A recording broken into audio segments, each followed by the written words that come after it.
Pourquoi le Moyen-Orient semble-t-il toujours en guerre? C'est une question que beaucoup de personnes se posent. Et la réponse n'est pas aussi simple qu'on pourrait le croire. Certains pensent que c'est uniquement à cause de la religion, d'autres à cause le pétrole, mais en réalité c'est un mélange complexe d'histoire, de politique et d'intérêts économiques. Pour comprendre, il faut remonter dans le temps et analyser plusieurs facteurs qui s'entrecroisent encore aujourd'hui. Le premier facteur des frontières artificielles héritées de l'histoire.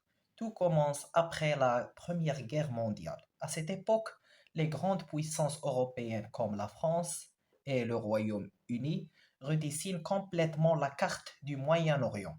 Des peuples, le problème, c'est qu'elles tracent des frontières sans tenir compte des réalités locales. Des peuples, des cultures et des religions différentes se retrouvent enfermés dans les mêmes États.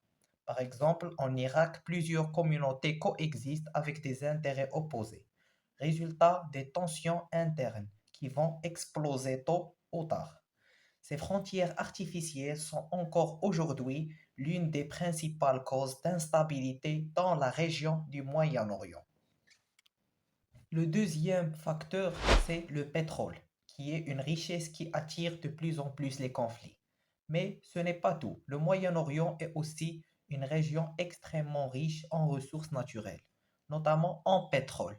Des pays comme l'Arabie saoudite possèdent centaines des plus grandes réserves mondiales. Et là où il y a des ressources stratégiques, il y a forcément des convoitises. Les grandes puissances internationales cherchent à sécuriser leur accès à cette énergie essentielle. Cela transforme les conflits locaux en enjeux mondiaux. Derrière certaines guerres, il ne s'agit pas seulement de politique ou d'idéologie, mais aussi de contrôle économique. Le troisième facteur est les interventions étrangères, qui est un facteur aggravant. Des pays comme les États-Unis ou la Russie jouent un rôle majeur dans la région. Par exemple, la guerre de l'Irak a profondément déstabilisé le pays et toute la zone environnante. Ces interventions, souvent justifiées par des raisons de sécurité ou de démocratie, ont parfois l'effet inverse.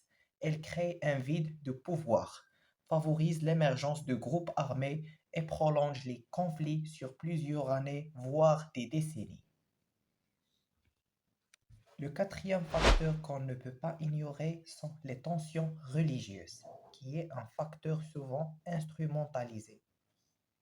Le Moyen-Orient est le berceau de grandes religions et certaines divisions historiques, notamment entre sunnites et chiites, continuent d'alimenter les tensions. Ces différences religieuses sont parfois utilisées par les dirigeants pour renforcer leur pouvoir ou justifier des rivalités. Par exemple, la rivalité entre l'Iran et l'Arabie saoudite dépasse largement la région.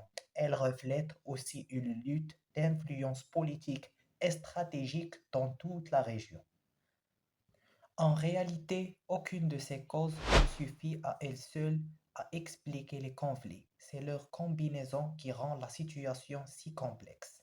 Des frontières mal définies, des ressources précieuses, des interventions étrangères et des tensions religieuses créent un équilibre fragile où le moindre événement peut déclencher une crise majeure.